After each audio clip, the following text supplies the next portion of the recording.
이번 영상에서는 감각 이상과 이마 넓어짐, 중안부의 비율 변화, 눈썹 비대칭에 대해서 설명을 드려보고자 합니다. 이마 거상을 앞두고 계신 분들은 이 영상을 자세하게 봐주셨으면 좋겠습니다. 안녕하세요. 텔레성형외과 탁원장입니다. 지난주에는 이마 거상 부작용 중에서 탈모와 과교정 등에 대해서 설명을 드렸고요. 이번 영상에서는 감각 이상과 이마 넓어짐, 또 중안부의 비율 변화, 그다음에 눈썹 비대칭 등에 대해서 설명을 드려보고자 합니다. 지난주에도 말씀드렸지만 이마 거상의 순기능 좋은 결과뿐만 아니라 이렇게 생길 수 있는 여러 가지 부작용들에 대해서 수술 받기 전에 잘 알고서 수술을 받으셔야지 만족도가 더 높아질 것 같아서 이렇게 준비를 해봤습니다. 그래서 이마 거상을 앞두고 계신 분들은 이 영상을 자세하게 봐주셨으면 좋겠습니다. 테일러 탁탁. 우선 이 감각 이상이 생긴다고 말씀드렸는데, 감각 이상은 주로 이마나 두피 쪽에서 생기게 됩니다. 감각 이상의 증상은 굉장히 다양하게 나타납니다. 첫 번째로는 약간 먹먹해지는 거, 그 다음에 간지럽고 이따금 찌릿하고 약간 당기는 증상 등 이렇게 굉장히 좀 다양한 증상이 나타나고, 또 부위도 사람에 따라서 굉장히 다양해서 눈썹 주변이 약간 찌릿하시다는 분들도 있고요. 그 다음에 이마나 두피 등등 다양하게 나타나게 됩니다.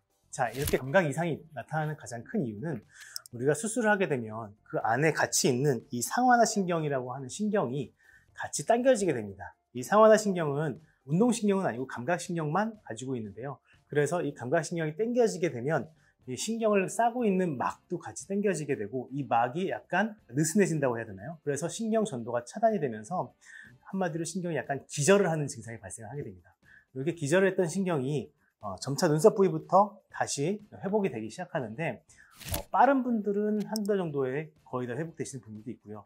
대부분의 분들은 6개월 이내에 회복이 되고, 아주 간혹 신경 회복이 좀 늦으신 분들은 1, 2년까지도 불편함을 느끼시는 분들이 간혹 있게 됩니다.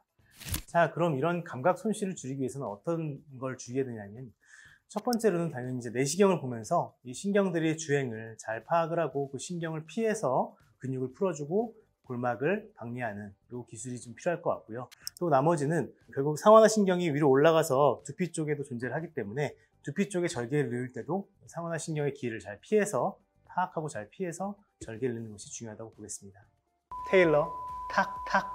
다음은 중안부의 길이 변화입니다. 사진을 보시면 우리가 이제 이마 거상 후에 중안부의 길이가 약간 증가한 것을 볼 수 있습니다. 우리 중안부는 대부분 눈썹부터 코끝까지의 길이를 뜻하기 때문에 아무래도 이마 거상은 눈썹을 올리는 수술이기 때문에 눈썹이 올라가면서 중안부의 길이가 약간 증가해 볼 수 있고, 그래서 처음부터 중안부의 길이가 아주 기신 분들은 이 수술에 대해서 조금 고민을 해보시는 게 좋을 것 같습니다. 테일러 탁탁.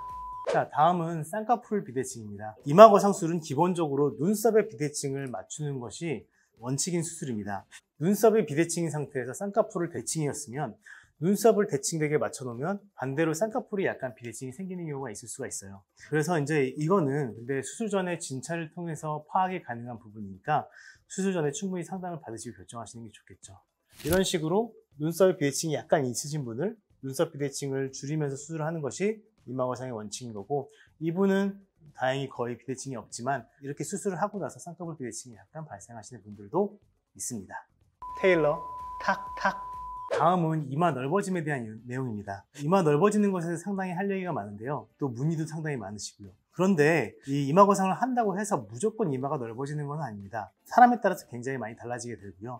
이마가 거의 안 넓어지는 분들도 있고, 또 간혹 이마가 1cm까지도 넓어지시는 분들이 있는데, 이마 주름이 심하고 조직이 약간 헐렁해서 잘 늘어나시는 분들이 이마가 많이 넓어지게 됩니다. 그런데 이마가 넓어지는 것 이외에 한 가지 더 고려해야 되는 것은 이 눈썹이 올라간 만큼 헤어라인이 뒤로 밀리는 수술이라는 것이죠. 이 사진을 보시면 눈썹이 올라간 만큼 헤어라인도 뒤로 밀린 것을 보실 수가 있어요. 결국은 헤어라인은 이마가 넓어지는 양에다가 눈썹이 올라간 만큼을 더한 만큼이 헤어라인이 뒤로 후퇴하게 되게 됩니다. 그래서 이마가 넓고 뒤로 누운 분들이 이마 거상을 했을 때 더 뒤로 누워 보이게 되는 현상이 나타나는 이유가 이런 것이죠. 따라서 이마 거상을 할 때 과연 이마 축소도 같이 해줄 필요가 있으신 것인가에 대해서 잘 판단을 해봐야 될 것 같고, 또 이마가 어느 정도 늘어날지, 이마가 어느 정도 뒤로 누울지, 아니면 헤어라인이 얼마나 뒤로 밀릴지를 갖다가 상담하실 때 잘 파악을 해서 진찰을 받아보시는 것이 좋겠습니다. 다시 실제 사례를 통해서 보시면 이분 같은 경우 수술 전과 6개월 차를 비교해 보면 이마 자체 넓이는 거의 넓어지지 않았습니다. 다만 뭐가 변화가 있냐면 눈썹이 올라간 만큼 헤어라인이 뒤로 밀려 있는 걸 보실 수가 있어요. 그래서 대략적으로 눈썹이 한 5mm 올라간다고 치면 헤어라인도 뒤로 5mm 정도 밀려나는 걸 보실 수가 있겠죠. 그래서 이마거상의 원리상 두피 쪽에서 아래쪽 눈썹을 끌어당기는 수술이기 때문에 헤어라인이 뒤로 밀리는 것은 피해갈 수 없는 사실입니다. 테일러 탁탁.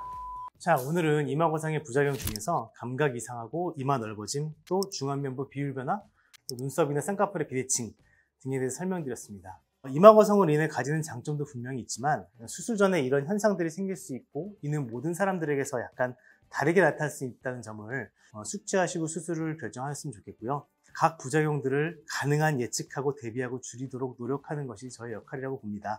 그래서 오늘 준비한 영상은 여기까지 마치겠고요. 다음번에는 이마 축소의 부작용에 대해서도 준비를 한번 해보겠습니다.